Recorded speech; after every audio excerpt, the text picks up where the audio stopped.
មួយទៀតក៏អាចបង្ហាញអំពីភាពម្ចាស់ការនៅក្នុងការសន្ទនារបស់ខ្មែរដែរដោយសារអីគឺយើងម្ចាស់ការទី1គឺយើងថតសលេងនៃការសន្ទនាគ្នាហ្នឹងព្រោះអាងថាបើថតទៅគឺលោកហ៊ុនសែនបានលើកឡើងថាថតសំឡេងហ្នឹងទៅដើម្បីទុកផ្ទៀងផ្ទាត់តកតងនឹងការងារមួយចំនួនខ្លាចខាងភាគីម្ខាងក្លិចអីអញ្ចឹងទៅហើយតាមពិតការថតសំឡេងនេះគឺអាចជាប្រយោជន៍ហើយប្រហែលជាដោយសារតែរឿងជាប្រយោជន៍មួយនេះអាចធ្វើឲ្យរឿងនេះបែកធ្លាយដែរពេលដែលថតសំឡេងហ្នឹងគឺភាគីខាងបៃថងឋានគឺអត់ដឹងថាភាគីខាងលោកហ៊ុនសែនថតទេព្រោះអានេះអ្វីដែលអ្នកស្រីបៃថងឋានលើកឡើងនៅក្នុងសន្និសីទសារព័ត៌មានថាភាគីកម្ពុជាអត់បានប្រាប់ថាកិច្ចសន្ទនាគ្នាសម្ងាត់ជាឯកជនហ្នឹងមានការលួចថតអញ្ចឹងទេព្រោះភាគីនោះអត់បានដឹងមុនប៉ុន្តែបើសិនជាលួចថតធ្វើមិនបានប្រាប់គេឲ្យដឹងពងឆ្ងល់ដែរធ្វើមិនលួចធ្វើមិនហៅតែលួចថតមិនអញ្ចឹងតែលួចប៉ុន្តែថាមិនឲ្យអ្នកណាដឹង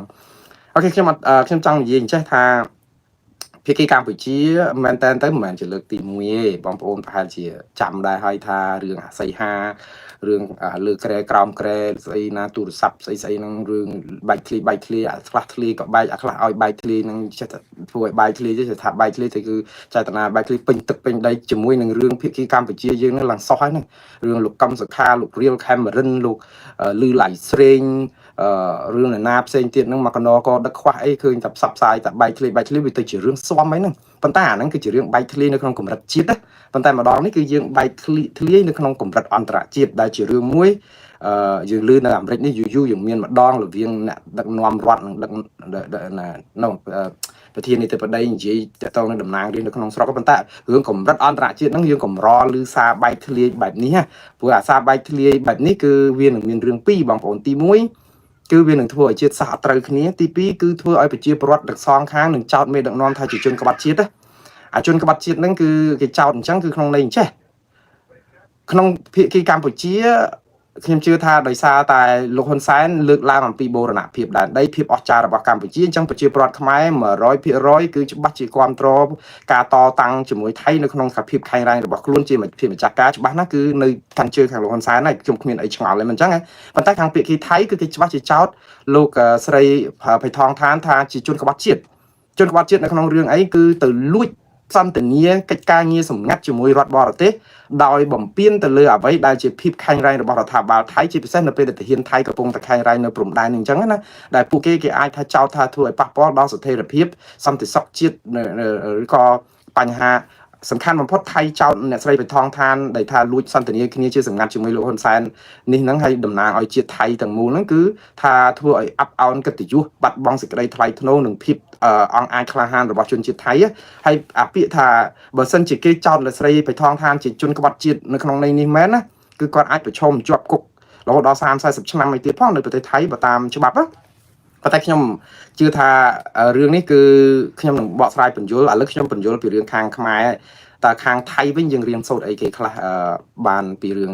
សារបែកធ្លាយនេះយើងជ្រាបអីគេខ្លះពីខាងភាគីថៃអ្វីដែលយើងដឹងពីខាងភាគីថៃគឺ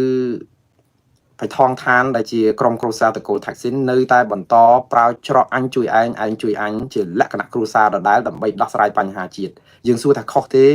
វាមិនខុសឆ្គងអីទេនៅក្នុងការដែលគាត់មានគេហៅថាច្រកមួយដែលគាត់ដឹងថាមានការអីបានខាងក្រមប្រទេសកម្ពុជាជួយគាត់ដែរពួកគាត់ទាល់ខ្លាំងណាស់គឺអ្នកស្រីបៃថងឋាននិងគ្រូសាថាក់ស៊ីននេះគឺទាល់ខ្លាំងមែនតើទាល់រហូតដល់គេហៅទាល់ច្រកពាក្យថាទាល់ច្រកហ្នឹងគឺបានន័យថាម៉េចជាអ្នកដែលកាន់កាប់រដ្ឋាភិបាលតែអត់មានអំណាចនៅក្នុងដៃតតសោះអំណាចរហូតដល់ទៅគ្រប់គ្រងព្រំដែនយ៉ាងអាចធ្វើបាននៅពេលដែលថៃទាហានថៃបិទព្រំដែនអ្នកស្រីបៃថងឋានបានតែត្រឹមមកចោទសួរថាចុះបើយើងបើកវិញទៅវាថៃខាងភាគីទាហានថៃគេថាបើកមិនបាននៅតែបើកមិនបានអញ្ចឹងរដ្ឋាភិបាលថៃមិនទាន់ច្រកអញ្ចឹងគាត់ចាប់ផ្ដើមមានបញ្ហាជាមួយនឹងភាគីកម្ពុជានៅពេលដែលភាគីកម្ពុជាវាយបកទៅថៃវិញគឺវាយបកទៅទាហានតែវាប៉ះពាល់ដល់ការដឹកនាំរបស់រដ្ឋាភិបាលហើយទាហានចង់ឲ្យរដ្ឋាភិបាលនឹងខ្សោយដើម្បីឲ្យដឹងថារដ្ឋាភិបាលអសមត្ថភាពបើរដ្ឋាភិបាលថៃអសមត្ថភាពគឺប្រជាពលរដ្ឋថៃនឹងតវ៉ា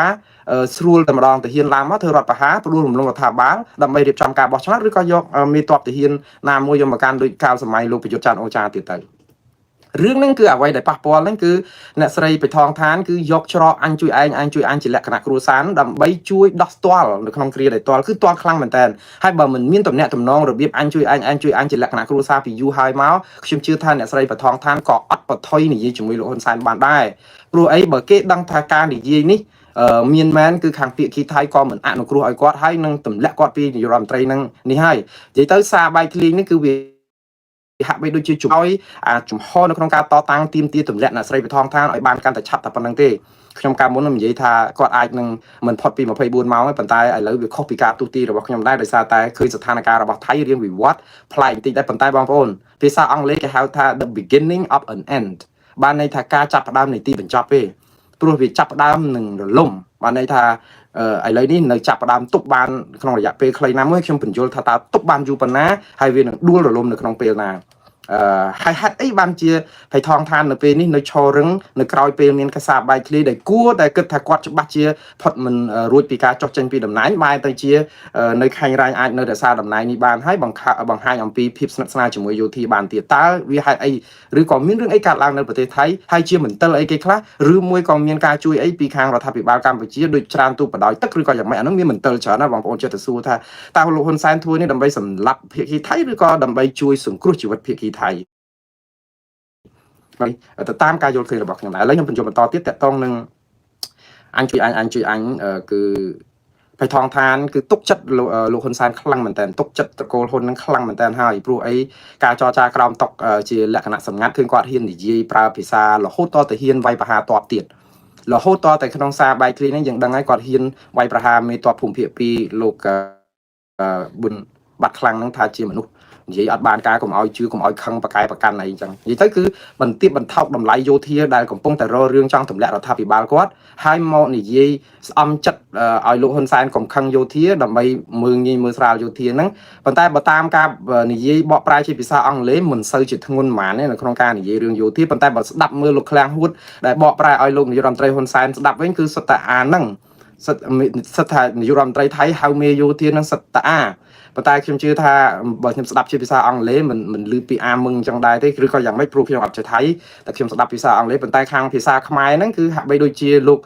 ឃ្លាំងហួតហ្នឹងក៏ព្យាយាមជួយធ្វើឲ្យពាក្យពេចន៍របស់អ្នកស្រីបឋមឋានហ្នឹងវាមុតស្រួចដើម្បីឲ្យស្អប់មេទាហានថៃហ្នឹងដូចជាការចង់លួងចិត្តលោកហ៊ុនសែនហ្នឹងឲ្យថាកុំស្ដាប់មេទាហានថៃហ្នឹងគឺជាមេទាហានផ្ដេសផ្ដាស់អីអញ្ចឹងទៅចង់ជួយខាងបៃថងឋានអីអញ្ចឹងដូចថាលោកឃ្លាំងហួតហ្នឹងដើរតួលើសពីអ្នកបកប្រែដែរនៅក្នុងន័យហ្នឹងគឺក្នុងចង់និយាយថាជ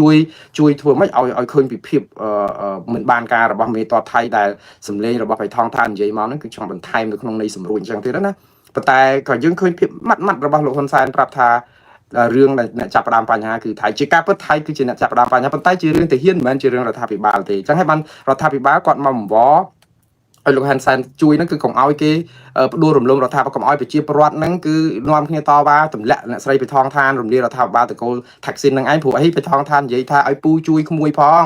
ព្រោះអីសប្តាហ៍ហ្នឹងជនជាតិថៃអ្នកនៅថៃដែលប្រឆាំងរដ្ឋាភិបាលគេចង់ឲ្យបៃថងឋានហ្នឹងមកនៅខ្មែរផងមើលទៅដូចជាត្រូវគ្នាចាក់ទឹករំលឹកជាមួយខ្មែរឃើញភាគីថៃគឺគេនៅតែគិតថាភាពស្និទ្ធស្នាលរវាងគ្រួសារតកូលហ៊ុននិងតកូលថាក់ស៊ីននេះណាគឺធ្វើឲ្យបាត់បង់ផលប្រយោជន៍ជាតិរបស់គេអញ្ចឹងទៅតកតងនឹងការចរចាអីហ្នឹងគេថាធ្វើបានជោគជ័យទេដោយសារតែយើងមានភាព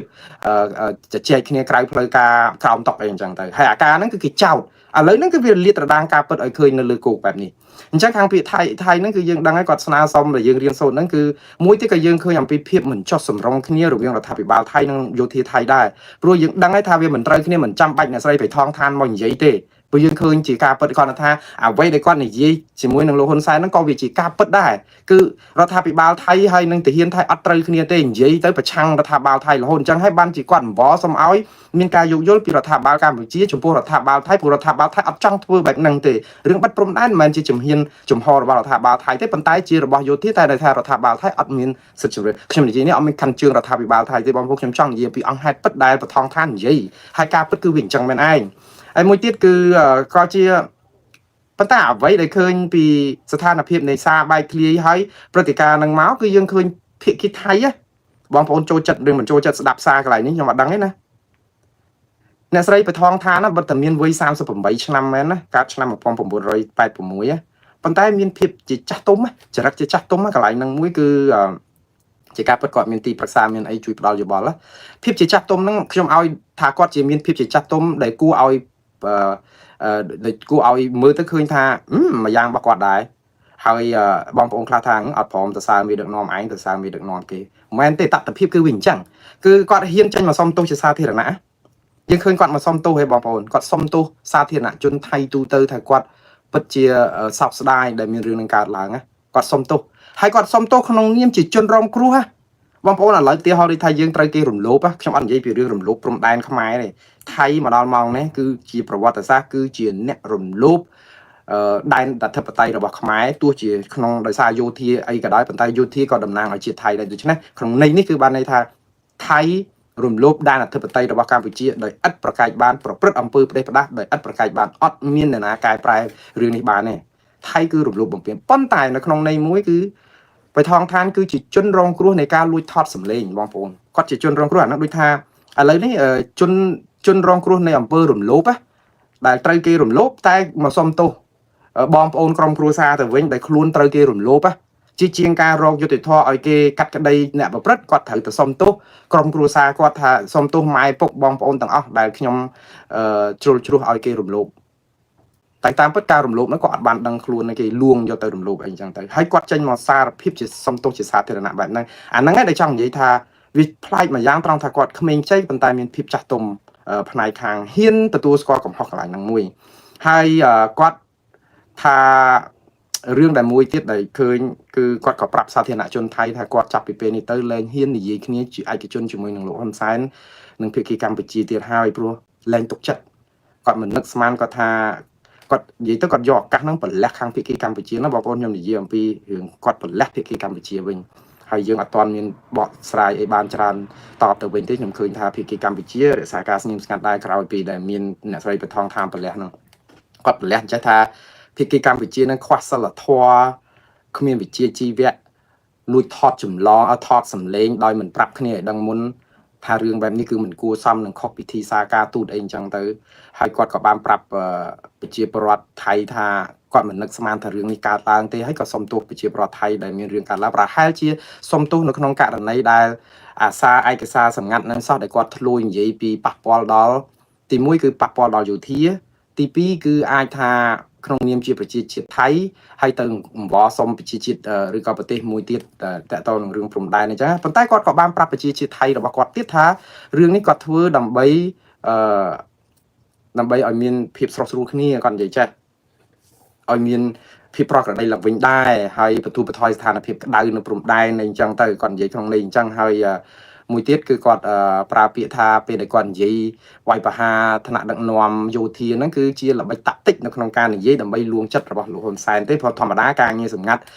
ដែលមិនមែនជារឿងផ្លូវការគាត់តែនិយាយអញ្ចឹងដើម្បីជាល្បិចនៅក្នុងការចរចាដើម្បីឲ្យលោកហ៊ុនសែនព្រមបន្ទូបថយកុំឲ្យតបតទៅថៃវិញអារឿងបិទព្រំដែនរឿងអីវិញអញ្ចឹងនៅក្នុងន័យអញ្ចឹងហ្នឹងបឋមឋានខ្ញុំចង់និយាយប្រាប់ប្រជាជាតិថៃហ្នឹងថាអញ្ចឹងទេគាត់និយាយថាអ្វីៗដែលគាត់និយាយគឺដើម្បីប្រយោជន៍ប្រជាជាតិថៃតែវាចង់វាជារឿងសម្ងាត់គាត់ខុសឆ្គងថងថាហ្នឹងវាជារឿងសម្ងាត់ហើយមានការបែកធ្លាយបានដឹងរឿងគាត់លួចចរចាសម្ងាត់អីអញ្ចឹងទៅអាហ្នឹងការសំទោសរបស់គាត់ហើយគាត់មានឱកាសបិបហាភាគីកម្ពុជានឹងច្រើនមែនតើហើយដោយសារតែរឿងហ្នឹងហើយយើងឃើញជាឱកាសដែលបង្ហាញឲ្យអន្តរជាតិពីដើមឡើយដូចខ្ញុំនិយាយចឹងកម្ពុជាមានដងដាវបងប្អូនមានព្រៀបលើភាគីថៃច្រើនណាស់គឺព្រៀបនិយាយបើលក្ខណៈផ្លូវច្បាប់យើងសឹងថាមានព្រៀបលើថៃ 100% ហ្មងដោយសារតែយើងមានសន្ធិសញ្ញាអន្តរជាតិយើងមានប្រវត្តិនៃការកាត់ក្តីនៅប្រាសាទព្រះវិហារយើងជាជនរងគ្រោះត្រូវគេធ្វើបាបហើយយើងបានយកយន្តការអន្តរជាតិខំប្រឹងសរសេរសម្បត្តិអីផ្ញើទៅ ICJ អីដើម្បីឲ្យគេជួយដោះស្រាយយើងនេះគឺជាព្រៀបខ្លាំងរបស់ខ្មែរមែនតើដែលខ្ញុំគិតថាពេលខ្លះខ្ញុំ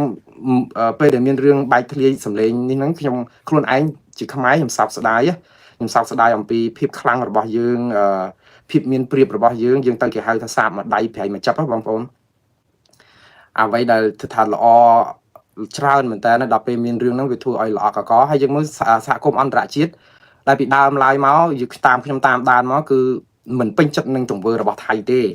សហគមន៍អន្តរជាតិសារព័ត៌មានអន្តរជាតិសរសេរដងណាមកក៏រិះគន់យោធាថៃដែរថាប្រព្រឹត្តផ្ដេសផ្ដាស់ស្អីអារឿងបាត់ព្រំដែនអារឿងធ្វើស្អីហ្នឹងគឺវាហាក់បីដូចជាមានសមានចិត្តជាមួយភាគីកម្ពុជាយើងច្រើនមែនតើដោយសារអីគេចាត់ទុកថាយើងជាជនរងគ្រោះនៃអំពើឈ្លានពានរបស់ថៃឬក៏អំពើផ្ដេសផ្ដាស់របស់ទាហានថៃណាបងប្អូនដល់តែពេលអញ្ចឹងយើងសារព័ត៌មានអន្តរជាតិហ្នឹងក៏កាលពីមុនហ្នឹងគេគ្រប់គ្រងកម្ពុជាច្រើនប៉ុន្តែឥឡូវនៅពេលដែលសារបែកធ្លាយនឹងចេញមកគឺ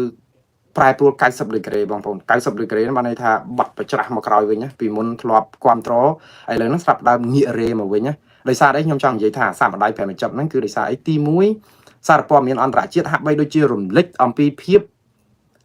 ចាស់ទុំរបស់ភាគីថៃទៅវិញខ្ញុំអត់មានអ្នកនិយាយគឺភាគីអន្តរជាតិសារព័ត៌មានទាំងអស់គេនិយាយគឺសារសុំទោសរបស់នាយករដ្ឋមន្ត្រីថៃហ្នឹងគឺផ្សាយឲ្យមានបទអត្ថាធិប្បាយបន្ថែមអំពីភាពចាស់ទុំហ្នឹងទៀតហើយក្នុងន័យហ្នឹងគឺជាការដាក់បន្ទុកទៅក្នុងភាគីកម្ពុជាយើងឲ្យមានការអាប់អោនកិត្តិយសដោយសារតែរឿងសារបាយឃ្លីនិងការលួចថតសម្លេងរបស់គេហ្នឹងបងប្អូនការភាគីកម្ពុជាអះអាងថាការថតសម្លេងហ្នឹងគឺដោយលោកហ៊ុនសែនគាត់ថាគាត់ថតសម្លេងដើម្បីទុកផ្ទៀងផ្ទាត់អីអញ្ចឹងទៅឱកាសដែលប្រើគឺគាត់ប្រើខ្ញុំថាការថតសម្លេងជាឯកជនជាសម្ងាត់បើទោះបីក្នុងរូបភាពណាក៏ដោយខ្ញុំអត់និយាយកាន់ជើងខាងណាទេខ្ញុំនិយាយពីករណីច្បាប់គឺជាអំពើខុសច្បាប់បាទព្រោះច្បាប់រដ្ឋធម្មនុញ្ញកម្ពុជាក៏មានចែងច្បាប់របស់អង្គការសហជីវជាតិច្បាប់អន្តរជាតិសន្ធិសញ្ញាអន្តរជាតិអនុសញ្ញាអន្តរជាតិស្ដីពីសិទ្ធិពលរដ្ឋនិងសិទ្ធិនយោបាយឬក៏ស្អីសិទ្ធិមនុស្សសកលអីលក្ខណៈគឺសុទ្ធតែមានចែងការពារសិទ្ធិឯកជនភាពនឹងគ្រប់រឿងព្រោះការដែលលួចថតនេះគឺជាអំពើខុសច្បាប់ហើយយើងមិនអាចនឹងថាបើលួចថតបាន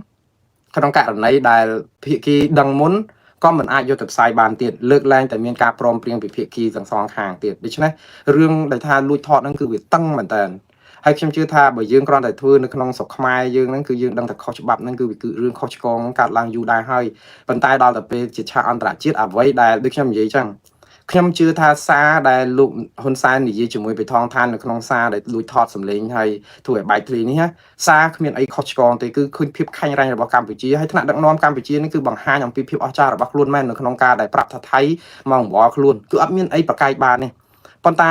គេចង់និយាយថានីតិវិធីនៅក្នុងការបានព័ត៌មានហ្នឹងគឺវាមិនសមស្របវាមិនថ្លៃថ្នូរបងប្អូនវាខុសក្រមសីលធម៌នៅក្នុងការដែលប្រព្រឹត្តហើយនឹងក៏វាខុសក្រមសីលធម៌នៅក្នុ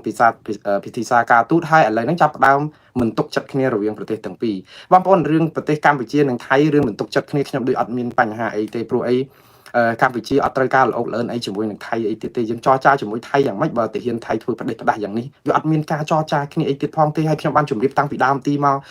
កថៃប្រព្រឹត្តប្រទេសផ្ដាស់ច្រើនយ៉ាងនេះរឿងអីយើងចរចាគ្នាទេវាអត់មានអីចរចាទេយើងចាំតែត្រៀមទុកកុំឲ្យថៃឈ្លានពានកាន់តែខ្លាំងទៅការពារបូរណភាពនិងអធិបតេយ្យរបស់យើងហើយលើកទឹកចិត្តកងទ័ពយើងឲ្យមាំមួនហើយប្តឹងរឿងនឹងទៅតុលាការអន្តរជាតិគឺជាការស្រេចហើយបើថាថៃបាត់ព្រំដែនយើងបាត់ព្រំដែនដែរទៅអាហ្នឹងគឺយើងតបគេហៅថ្មិញសងដោយថ្មិញនៅក្នុងករណីដែលថាមិនបានឆ្លងចូលទៅដែនអធិបតេយ្យរបស់អ្នកទេគឺយើងប្រើសិទ្ធិស្របច្បាប់ជាម្ចាស់ផ្ទះនៅក្នុងការដោះស្រាយបញ្ហាខ្ញុំចង់និយាយចឹងណាហើយរឿងហ្នឹងគឺអត់កើតសង្គ្រាមទេនៅពេលដែលយើងធ្វើបែបហ្នឹងគឺសង្គ្រាមមិនអាចកើតឡើងបានដោយសារតែយើងបានន័យថាយើងទៅរកវិធីដោះស្រាយតាមសន្តិវិធីដែរទេឥឡូវក្រោយដោយសារបែកធ្លាយហ្នឹងគឺយើងឃើញរឿងមួយដែលជាគេឈ្មោះរបស់ជាតិរបស់យើងខ្ញុំសោកស្ដាយប្រជាពលរដ្ឋខ្មែរគ្មាននរណាម្នាក់ជំទាស់អីតតែសោះនៅភាពខាញ់រ៉ែងរបស់កម្ពុជានៅថ្នាក់ដឹកនាំលក្ខណៈតកតនៅក្នុងការតតាំងជាមួយថៃប៉ុន្តែដូចខ្ញុំនិយាយថាកុំឲ្យលាយក្រូចជាមួយនឹងផ្លែប៉មហើយខ្ញុំឲ្យនិយាយនេះអត់មានអីណាហើយបងប្អូនកុំកាប់មុខឲ្យសោះកុំកាប់មុខនឹងត្រង់ថាប្រើបញ្ញាយើងជឿយើងហៃអើយើងអីក៏ប្រើបញ្ញាដែរខ្ញុំអត់មានមកនិយាយរិះគន់មេដឹកនាំខ្មែរទេណាខ្ញុំនិយាយអំពីអង្គហេតុហើយយើងត្រូវទទួលស្គាល់ការពិតថាលោកហ៊ុនសែនណាបើលួចថតសលេងរបស់គេជារឿងខុសច្បាប់ជារឿងខុសក្រមសីលធម៌សេចក្តីថ្លៃថ្នូរអាហ្នឹងគឺជារឿងមួយយ៉ាងណាប៉ុន្តែបើសិនជាកុំប្រាប់គេទៀតថាអាហ្នឹងយើងលួចថតជួនកាលឲ្យគេសង្ស័យទេទៅហើយយើងដឹងហើយថាគេចោទវាមិនអីទេប៉ុន្តែយើងទៅប្រាប់គេថាយើងធ្វើអញ្ចឹងហើយមិនត្រឹមតែប្រាប់គេថាយើងលួចថតទេយើងប្រាប់គេថាយើងបានចែកអាសម្លេងលួចថតហ្នឹងទៅឲ្យមនុស្សដល់ទៅ80នាក់ទៀតហើយចុងកិច្ចការសន្ទនាគ្នាជាសម្ងាត់យើងទៅចែកដល់មនុស្ស80នាក់សូម្បីតែចែកតែ2នាក់3នាក់ឡើងទៅនោះឡើងជាការសម្ងាត់ហើយដូច្នេះបានន័យថាវាដូចថាស្ដាប់ទៅគឺវាពិបាកទុកចិត្តគ្នានៅក្នុងការជជែកហើយដល់ពេលហើយមិនត្រឹមប៉ុណ្្នឹងទេឃើញគេលេចបែកធ្លាយតែ9នាទីជាងគាត់ថែម17នាទីជាងទៀតឲ្យគេចង់និយាយថាហែកតែប៉ុណ្្នេះធ្នាប់គឺគាត់ហែកឲ្យលហែកឲ្យអស់តែម្ដងដើម្បីបញ្ជាក់ប្រាប់ឲ្យអស់ថាអាហ្នឹងគាត់លួចថតអញ្ចឹងមែនប៉ុន្តែមិនមែនតែប៉ុណ្្នឹងទេគឺប៉ុណ្ណេះទៅទៀតអាចចង់និយាយបញ្ជាក់ប្រាប់គេថាអ្នកដែលធ្វើឲ្យបែកធ្លាយពីដំបូង9នាទីប្រហែល20វិនាទីហ្នឹងគឺមិនមែនគាត់អ្នកធ្វើឲ្យបែកធ្លាយទេអ្នកដែលគាត់ផ្ញើទៅ80នាក់ហ្នឹងប្រហែលជាអ្នកណាមិនពេញចិត្តនឹងបៃថងឋានអីអញ្ចឹងទៅក៏ធ្វើឲ្យបែកធ្លាយអីអញ្ចឹងដើម្បីដឹងចរិតរបស់ថៃដែលតាមពិតធូនមហោខ្មែរតែនៅឆាកខាងក្រៅហ្នឹងធ្វើដូចគ្រាន់បើអីអញ្ចឹងចង់និយាយអញ្ចឹងណា ដល់ពេលហើយដល់គាត់ថែមអា17ទៅទៀតគឺបានន័យថាម៉េចបើយើងដូចខុសតាំងនៅក្នុងតុលាការអញ្ចឹងនៅពេលដែលគេប្រាប់ចោទយើងថាអ្នកជាជនដៃដល់គឺដោយសារតែគេឃើញមានសាក់សីអីណាទៅចោទថាឃើញនៅកន្លែងកើតហេតុអីចឹងជាអ្នកប្រព្រឹត្តតែយើងទៅប្រាប់គេថាខ្ញុំមិនមែនធ្វើអ្នកប្រព្រឹត្តទេក៏ភ្លើងនេះខ្ញុំកាន់អ្នកបាញ់ខ្លួនឯងទៀតអញ្ចឹងទៅប្រាប់តុលាការនេះជាយោដៃខ្ញុំទៅជាអញ្ចឹងទៀតបងប្អូនដូច្នេះវាដល់ពេលជាភាពខាញ់រ៉ែងភាពល្អដែលថាអស្ចារ្យដើម្បីប្រាប់ថាហ៊ានស៊ីហ៊ានសងហ៊ានផ្លោះលបងហ៊ានជាប់គុកគឺលោកនាយករដ្ឋមន្ត្រីហ៊ុនសែនគាត់ចង់បង្ហាញពីភាពអញ្ចឹងមែនព្រោះកាលអារឿងសារបែកធ្លាយនៅស្រុកខ្មែរដែលយើងថាខុសច្បាប់អីក៏លោកទៅតែអញ្ចឹងដែរថែមឲ្យអស់ចឹងទៀតហើយអត់មានអីមកយកទោសអូសដំណើរអីខាងលោកបានទេព្រោះអីច្បាប់អីនៅលើលោកប៉ុន្តែឥឡូវនេះវារឿងតាក់ទងនឹងប្រទេសជាតិទាំងពីរបងប្អូនដល់អញ្ចឹងទៅយើងកំពុងតែយកប្រទេសជាតិនិងប្រទេសជាតិយកមកដាក់ជាទុននៅក្នុងការដោះស្រាយបញ្ហាលួចថតឯកសារអត្ថសម្លេងដល់ពេលអញ្ចឹងខាងភាគីថៃឃើញគេចាប់ផ្ដើមស្រោះគ្នាមកការពារអធិបតេយ្យការពារកិត្តិយសសេចក្តីថ្លៃថ្នូររបស់គេអានេះចង់និយាយថាដំបូងបើយើងស្ដាប់ទៅរដ្ឋាភិបាលថៃអាចមានបញ្ហាធំមែនតើព្រោះអាសារហ្នឹងគឺធ្វើឲ្យគេចោទបថងឋានថាជាជនក្បត់ជាតិហើយជាការធ្វើឲ្យអាប់អោនសេចក្តីថ្លៃថ្នូររបស់ជាតិថៃហើយប៉ះពាល់ដល់កងទ័ពកងអីនឹងមានរដ្ឋប្រហារនឹងមានហើយយើងឃើញហើយគណៈបកសម្ព័ន្ធរដ្ឋាភិបាលរបស់គាត់ឈ្មោះថាភូមិចៃថៃអីហ្នឹងគឺគ្នាតំណាងរាស្ត្រ69នាក់ដកទៅរត់ចោលបថងឋានទាំងអស់ទៅទាំងមកក្រុមទៅទាំងអស់តែម្ដងគឺមានទាំងរដ្ឋមន្ត្រី8នាក់ទៀតដូច្នេះលាបាយតាំងពីមានសម្លេងពងរពេលដែររលេះដែរតែរលេះចែកជើងអត់តាន់ព្រោះខាងគណៈបកភូមិចៃថៃហ្នឹងក៏ដឹងដែរថាបេថងឋាននៅមិនយូរទេបើទោះមិនមានសារបែកធ្លាយហ្នឹងក៏រលាយដែររដ្ឋាភិបាលហ្នឹងព្រោះអីខាងកងទ័ពពងរកឱកាសដើម្បីតែធ្វើរដ្ឋប្រហារទៅធនថាចាំវាមិនទាន់បានព្រោះអីបេថងឋានបោះបាល់ឲ្យទៅខាងទ័ពគ្រប់គ្រងស្រាញ់ចិត្តចឹងទៅដូចចឹងខាងនេះដូចថាអត់មានលេសអីធ្វើខុសហងទ័ពតអ្នកធ្វើតែខាងរដ្ឋាភិបាលចាំថាតាមធ្វើតាមដែរអញ្ចឹងទៅដូចថាខាងនោះរករឿងអត់ទាន់បានថែមទៀតដល់ថែមអានេះមកគឺធ្វើឲ្យដៃគូគាត់រត់ចោលគាត់ទៅតាមពិតលេសហ្នឹងគាត់ចង់រត់ចោលយូរប៉ុន្តែវាមិនទាន់មានពេលឥឡូវមានពេលរត់ស្រួលតែម្ដងបាទរត់ចោលទៅប៉ុន្តែគណៈបកភឿថៃរបស់អ្នកស្រីបេថងឋានក៏នៅតែមានគូរំគ្រប់សម្រាប់សម្លេងភាគច្រើននៅក្នុងរដ្ឋាភិបាលចម្រុះដែលមិនទាន់ខ្វះគូរំនៅឡើយលើកឡើងតែមានគណៈបកប្រជាធិបតេយ្យមួយទៀតនៅក្នុងក្រុមចំណងរត់ចោលប៉ុន្តែឥឡូវថ្ងៃនេះគណៈបកប្រជាធិបតេយ្យហ្នឹងគេបានប្រាប់ថាអត់រត់ចោលទេនៅខំស្មៅជាមួយនឹងបេថងឋាននេះរឿងនេះប្លែកមែនតើបងប្អូនបើតែថាមានសាធារណជនទូទៅឬក៏អ្នកតវ៉ាក្រុមអាវលឿងអីហ្នឹងគឺឥឡូវហ្នឹងកំពុងតែកជ្រុលតទៅទៀតអត់ទាន់អស់ចិត្តទេគឺទីឲ្យបេថងឋានចុះចេញពីតំណែងឲ្យខាងតាបានណាប៉ុន្តែថៃនៅពេលនេះហាក់បីដូចជាទុកអាបញ្ហាមិនចុះសម្រងគ្នាហ្នឹងគឺរួមគ្នាដើម្បីវាយខ្មែរវិញហើយវាយខ្មែរនៅក្នុងនេះគឺវាយរដ្ឋាភិបាលខ្មែរនិងក្រុមលោកហ៊ុនសែនវិញក្នុងនេះអញ្ចឹងគឺក៏បានន័យថាមិនបានន័យថាខាងយោធាភូមិភាគ2លោកប៊ុនស៊ិនបាត់ខ្លាំងហ្នឹងក៏ចាប់ផ្ដើមប្រាប់ថាអីទេអីចឹងទៅគាត់មិនប្រកាន់មិនអីគាត់យល់រឿងហ្នឹងអញ្ចឹងរៀងដូចធូរស្បើយហើយបេថងឋានហ្នឹងមកប្រកាសថាអត់លាលែងពីតំណែងទេហើយក៏អត់រំលាយរដ្ឋាភិបាលអត់អីទាំងអស់ហើយសហការចុះទៅមូលដ្ឋានព្រំដែនទៅជួបកងទ័ពនៅព្រំដែនទៀតផងអីអញ្ចឹងវាហាក់បីដូចជាចាប់ផ្ដើមបង្ហាញភាពស្និទ្ធស្នាលហើយថ្ងៃធ្វើសន្និសីទសារព័ត៌មានសុំទោសជាសាធារណៈហ្នឹងឃើញមានទាហានមានទ័ពអីតំណាងកងទ័ពអីនៅឈរពីក្រោយអីដែលបង្ហាញអំពីភាពប្លែកមួយយ៉ាងថាទាំងអស់គ្នាមើលឃើញថាពេលដែលមានរឿងដែលលោកហ៊ុនសែនដាក់មកក្តាំងនេះទៅអាចខាងនោះគេប្រជុំឬក៏រំលាយរដ្ឋាភិបាលក្រុមតកូល taxi នឹងហើយក៏ថាបានមើលទៅឃើញមានសាររបស់មន្ត្រីក្នុងជួររដ្ឋាភិបាលខ្លះដាក់ថាអើយតកូល taxi នេះបានហើយល្មមហើយលែងធ្វើនយោបាយទៀតទៅព្រោះតាំងពី taxi តាំងពីយិងលាក់តាំងពីអីមកដោយអត់ដែលបាននៅកប់សោះដឹងគេរករឿងធ្លាក់រហូតចឹងបានន័យថានិស័យតកូល taxi ហ្នឹងមិនអាចកាន់រដ្ឋាភិបាលបានព្រោះគេចាំតែឆ្កឹះអីចឹងណារហូតដល់តែអញ្ចឹងប៉ុន្តែនៅពេលនេះយើងឃើញមានចលនាជាតិនិយមមួយនៅថៃដែរដោយសារអីតបទៅនឹងចលនាជាតិនិយមរបស់ខ្មែរដែលទៅស្អីពិធីក្បួនយាត្រាប្រហែលម៉ឺនអ្នកកាលពីនេះហើយពីកប់ពេជ្រមកតំបន់វិមានឯករាជ្យអីហ្នឹងដែលដឹកនាំដោយហ៊ុនម៉ាណីកូនប្រុសពៅរបស់លោកហ៊ុនសែនដែលជាប្រធានសហព័ន្ធយុវជនកម្ពុជានិងជារដ្ឋមន្ត្រីក្រសួង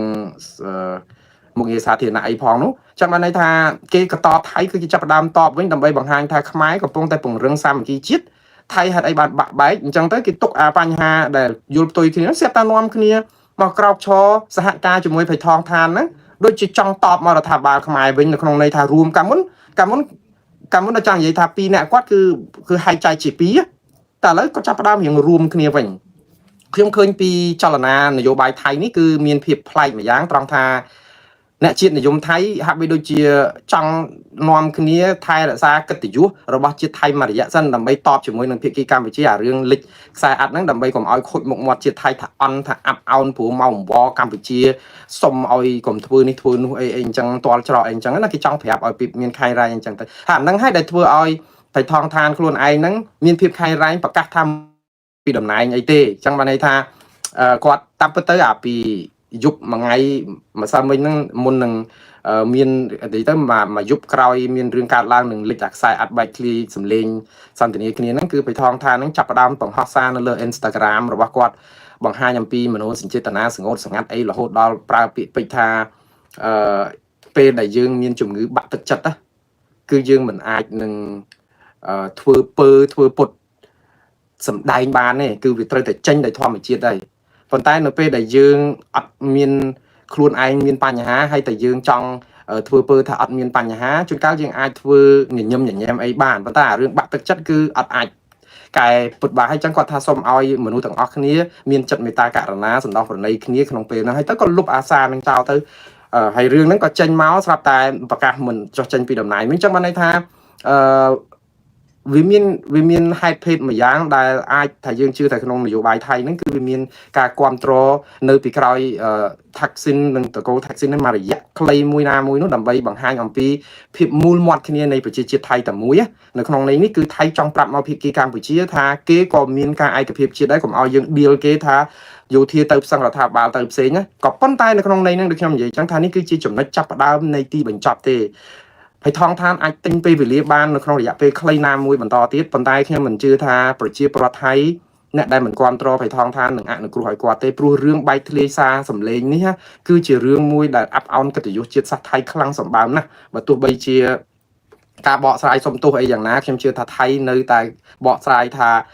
នាយករដ្ឋមន្ត្រីថៃខ្វះភាពឯករាជ្យនិងខ្វះភាពខាញ់រែងណាដែលលុះក្រោមអធិបុលកម្ពុជាមកហើយឥឡូវកម្ពុជាយើងក៏ចាប់ផ្ដើមហែករឿងហ្នឹងទៀតដែរដូចជាខ្ញុំបាននិយាយចឹងអ្នកនាំពាក្យរបស់លោកហ៊ុនសែនហ្នឹងលោកជាធិរិទ្ធហ្នឹងក៏បន្ថែមយកបងក្នុងពេលហ្នឹងមកអួតប្រាប់ថាគ្មានការដឹកនាំសម័យកាលណាដែលខ្មែរមានភាពខែងរែងអាចធ្វើអីបានពើងទ្រូងដាក់ថៃឬក៏ថៃមកលុតជង្គង់ចំពោះមុខយើងដូចសម័យនេះទេសម័យមុនសតថៃយើងចំណោះអីថៃអីចឹងខ្ញុំថាអ្វីដែលលោកជាធិរិទ្ធនិយាយនេះមិនខុសអីប្រហែលទេត្រង់ថាអីថាឃើញបៃថងជង្គង់ឬក៏សុំអង្វរខ្មែររក្សាជាមួយលោកហ៊ុនសែនទ្វារក្រោយប៉ុន្តែខ្ញុំត្រូវចាំចេះវិញណាតកូលថាក់ស៊ីននេះណាលួចនិយាយទ្វារក្រោយជាមួយលោកហ៊ុនសែនណាដោយសារតែខ្លួនតល់ច្រកទេខ្ញុំប្រាប់ទៅគឺតល់ច្រកដោយសារអីយោធាកំពុងតែគៀបចង់ទម្លាក់ខ្លាំងមែនតើហើយដោយសារខ្លួនមានច្រកទ្វារក្រោយដូច្នេះគឺជាការចរចានៅក្នុងន័យថាខ្លួនបានទ្វារក្រោយអាចនិយាយបានប៉ុន្តែខ្ញុំនិយាយថាបើថៃមកអោនអីចំពោះយើងស្គាល់ជនជាតិថៃតិចពេកហើយជនជាតិថៃមើលងាយខ្មែរយើងសម្បើមណាស់បងប្អូនគ្មានសម័យកាលណាដែលជនជាតិថៃមិនមើលស្រាលខ្មែរទេបងប្អូនសាកទៅខ្លួនឯងទៅដឹងហើយយើងមកដល់ម៉ោងនេះហើយនៅថៃយើងមើលតើអ្នកសុំទានខ្មែរនៅថៃប្រហែលគេមើលងាយយើងណាគេថាយើងនឹងស្អីតិចគឺរឿងទៅវាអកុសលច្រើនណាស់អារឿងពលករខ្មែរយើង2លានអ្នកទៅធ្វើការនៅថៃតើមានសម័យណាបងប្អូនតើមានសម័យណាដែលមានពលករខ្មែរទៅធ្វើការឲ្យបម្រើថៃដល់ទៅ2លានអ្នកនោះខ្ញុំមិននិយាយបន្តិចប្រអាអីទេពីភាពអស្ចារ្យរបស់យើងប៉ុន្តែពេលខ្លះយើងហេតុឲ្យភាគីថៃខ្លួនឯងហ្នឹងគេចាប់ផ្ដើមឆេះក្តៅកាហាយនឹងយើងទៀតខ្ញុំថាចុះយើងទៅចាំបាច់ទៅផ្គប់ចិត្តថៃអីគឺក្តៅកាហាយមិនក្តៅកាហាយទៅផ្គប់ចិត្តអីថៃព្រោះធ្វើប្រទេសប្រាស់ខ្ញុំអត់ចង់និយាយរឿងផ្គប់ចិត្តទេបងប្អូនខ្ញុំចង់និយាយថាយើងនៅពេលដែលយើងប្រើពាក្យថាខែងរែងគឺយើងប្រើសារនយោបាយនៅក្នុងន័យនេះគឺបានន័យថាយើងមានដងដាវឲ្យបងប្អូនយើងអត់ចាំប្រាប់ថាព្រះអាទិត្យក្តៅទេ